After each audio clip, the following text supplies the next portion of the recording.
Well, it's the Wandering Canucks, and those were the turtles at the table. We're at the Spritz restaurant.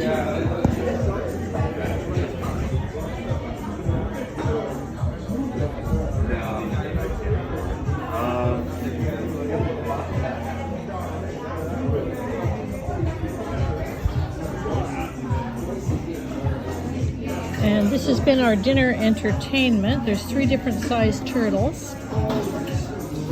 They're often fed, I believe, with kitchen scraps, and they turn the lights on over the water at night. I don't know if that attracts them, but certainly makes it easier for us to see them. We always enjoy watching them and spotting them. So, turtles at the table. Give us a like. Subscribe to the channel. We're the Wandering Canucks.